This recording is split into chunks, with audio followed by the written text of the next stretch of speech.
यानी कि ये सब फैसिलिटी शुरू करी तो थोड़ा बहुत फायदा तो भारत को भी होगा, क्योंकि भारत में रेल के माध्यम से लोग अब जाएंगे, अंग्रेज भी जाएंगे तो हिंदुस्तानी भी जाएंगे। पहले लोगों को किराया ज्यादा लगता था, हिंदुस्तानियों का, अब रेल चला दी थी तो किराया भी कम लगा था। लेकिन ये भारतीयों का किराया कम करने के लिए नहीं चलाई थी रेल, इन्होंने अपने स्वार्थ के लिए ही चलाई थी। लेकिन हाँ, इसके कुछ फायदे भी थे, बहुत कम थे लेकिन थे जरूर, और नुकसान तो बहुत सारे थे। तो अब हम उसी के बारे में बात करने जा रहे हैं। सबसे पहले हम रेलवे से शुरू करेंगे, छोटी छोटी बातें बताऊंगा आपको, ध्यान रखिएगा, बड़े ध्यान से सुनना, आपको ईयर्स भी याद हो जाएंगे। इधर देखिए, सबसे पहले मैंने आपको बताया इंफ्रास्ट्रक्चर क्या होता है। इंफ्रास्ट्रक्चर का मतलब होता है जो कि दूसरी इंडस्ट्रीज को सपोर्ट करता है बिजनेस करने के लिए, वो इंफ्रास्ट्रक्चर होता है। इसमें railway, road, communication, air, water transport, ये सब चीजें आती हैं। तो अब मैं सबसे पहले आपके साथ रेलवे की बात करने जा रहा हूं। ये अंग्रेजों ने चलाई थी, और ये कब चलाई थी? 1850 में। कब चलाई थी दोस्त? 1850 में। कब चलाई थी बोलेंगे आप मेरे साथ? 1850 में। मतलब 1850 में इन्होंने रेल इंडिया में लॉन्च कर दी थी, कि भैया उन्होंने रेलगाड़ी खड़ी कर दी थी हमारे भारत के अंदर। ये देखो रेलगाड़ी, रेलगाड़ी खड़ी कर दी थी। सर ये चलनी कब शुरू हुई थी? ये तो खड़ी हुई है अभी। बेटा ये चलनी शुरू हुई थी 1853 में, यानी 3 साल बाद। समझ में? टाइम लगता है यार, इतने हंसी मजाक थोड़ी है। रेलगाड़ी चलाना पहली बार चल रही है, इससे पहले हिंदुस्तान में रेलगाड़ी नहीं थी। 3 साल बाद, 3 साल बाद। हाँ बिल्कुल बेटा, बहुत सारी चीजें देखनी पड़ती हैं। ये ट्रेन का एक स्टेशन यहाँ बनाओ, एक स्टेशन वहां बनाओ, एक ये करो, यहाँ पे बंदा बिठाओ, इन सब में बहुत टाइम लग जाता है। ये कोई घर पे ट्रेन नहीं चलानी थी। बिल्कुल। तो जरा मुझे बताओगे रेल कब चलाई थी? जल्दी बताओ, रेल कब चलाई थी? 1850। रेल आके, हाँ ये पकड़ी बात, रेल चली थी 1853 में। रेलगाड़ी आके कब खड़ी हो गई थी? इंट्रोड्यूस, ये देखो ये कौन न लाएगा? 2850। बहुत बढ़िया बेटा, मुझे आप ही से उम्मीद थी। 2850। अबे 2850 तो अब तक भी नहीं आया।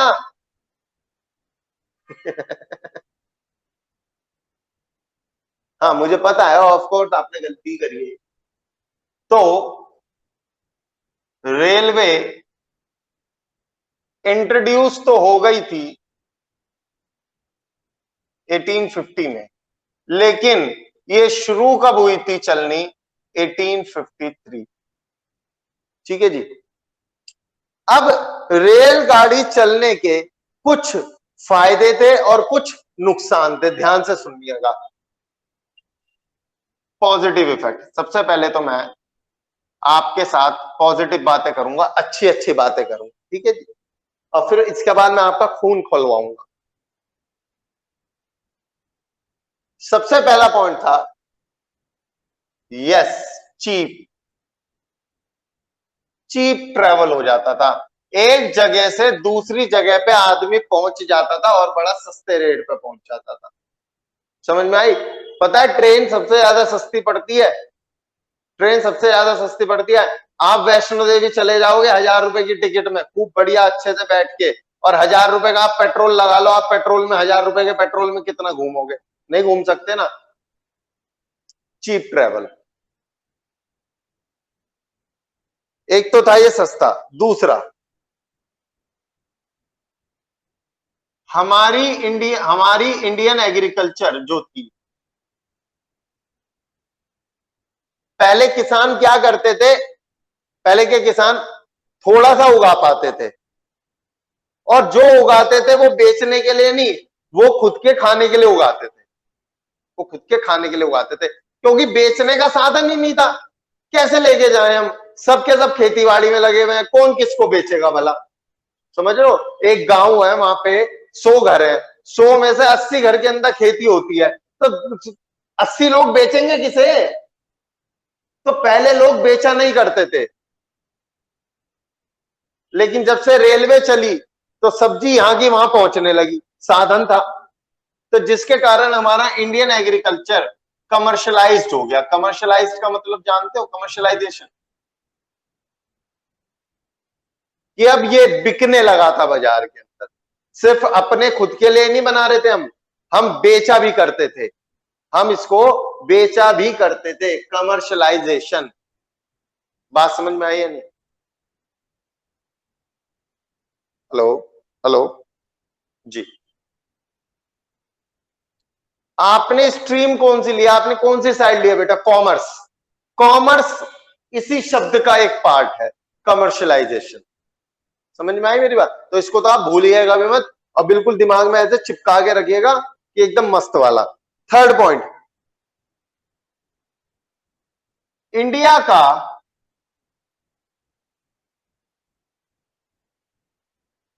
एक्सपोर्ट बढ़ गया था, या कह लो एक्सपेंड हो गया था। यस, जब साधन बढ़ाओगे तो यहां का माल वहां तो जाएगा ही। सर जी क्या बात कर रहे हो? ट्रेन कौन सी अमेरिका जा सकती है बताना? आज भी नहीं जा सकती। कैसे एक्सपोर्ट? एक्सपोर्ट का मतलब क्या होता है? इंडिया बाहर बेच रही है माल, इंडिया बाहर भेज रही है माल। इसका मतलब यही तो होता है। रेल बाहर कैसे चली जाती थी? कुछ भी लिखवा रहे हो, अभी तो हम रेलवे ही पढ़ रहे हैं। कोई दिमाग लगा के बता सकता है क्या कि इंडिया का एक्सपोर्ट कैसे बढ़ गया ट्रेन के आने से? दिमाग लगाओ। देखो, एक्सपोर्ट अगर करना है तो आपको या तो हवाई जहाज से भेजोगे, वेरी गुड बेटा कर, हवाई जहाज से भेजोगे, शिप से भेजोगे, है ऐसे तो भेजा जाएगा माल। ट्रेन थोड़ी चली जाएगी अमेरिका, ट्रेन थोड़ी चली जाएगी ब्रिटेन। इंडिया का एक्सपोर्ट ऐसे बढ़ा कि ट्रेन की मदद से, ट्रेन में बहुत सारा सामान भर सकते हैं, ट्रेन में भर भर के सामान और पोर्ट पे ले जाया जाता था। वाटर पोर्ट यानी कि जहां पे शिप खड़े होते हैं वहां, या अगर हवाई जहाज से भेजना है तो एयरपोर्ट तक ले जाया जाता था, जिसके माध्यम से फिर वो माल बाहर चला जाता था। तो कहीं ना कहीं अगर रेल है तभी तो एक साथ इतना माल वहां से वहां पहुंच पाया, शिप तक पहुंच पाया, फिर शिप ले जाती थी आगे। तो इस तरीके से इंडिया का एक्सपोर्ट बढ़ा। तो तीन फायदे मैंने आपको बताया। सबसे पहले चीप ट्रेवल, सस्ता ट्रेवल। दूसरा, इंडिया का एग्रीकल्चर कमर्शलाइज हो गया, इंडिया का एक्सपोर्ट बढ़ गया। चौथा point, fourth point, food grains. बेटा फूड ग्रेन्स का मतलब जानते हो क्या होता है? फूड ग्रेन्स का मतलब जानते हो क्या होता है? जल्दी बताओ, जल्दी बताओ। यस, अगर अगर मैं बातों में बात करूं, मतलब हल्की बातों में, खाने पीने का सामान, इसमें गेहूं, चावल, ये सब चीजें आती हैं। पहले फूड ग्रेन भारत के हर कोने कोने तक नहीं पहुंच पाता था। अभी अभी मैंने आपको बताया था, पंजाब, उड़ीसा, राजस्थान, यहां पे खूब खेती बाड़ी होती थी, लेकिन तमिलनाडु वगैरह में खेती बाड़ी इतनी नहीं रही थी। तो वहां तक, पंजाब में तो बहुत पड़ा हुआ है फूड ग्रेन, लेकिन तमिलनाडु में नहीं होता था, वेस्ट बंगाल में नहीं होता था। तो ये वहां पे सप्लाई की जाती थी ट्रेन के माध्यम से। अगर ट्रेन नहीं होता तो फूड ग्रेन वहां तक कैसे पहुंचता, आप खुद सोचो। सर हम बैलगाड़ी में ले जाते, हाँ हलवा है, हलवा है जो यहां से उठ के वहां चल दिए तुम बैलगाड़ी में, है? सर क्या बात कर रहे हो, हम गाड़ी से चले जाते। बेटा गाड़ी लायक रोड तो नहीं थे, गाड़ी लायक रोड तो नहीं थे। समझ रहे हो मेरी बात को या नहीं? तो फूड ग्रेन की सप्लाई, फूड ग्रेन की सप्लाई अक्रॉस इंडिया, यानी कि पूरी इंडिया में फैल गई, with the help of, with the help of खाने की पूर्ति हो गई। वेरी गुड बेटा, ये तो थे इसके पॉजिटिव इफेक्ट। तो क्या आपको ये सब पढ़ के अंग्रेजों पे दया आ गई कि इन्होंने हमारे लिए बहुत अच्छा कर दिया? तो अब आपका खून खोलने आने के लिए तैयार हो जाओ।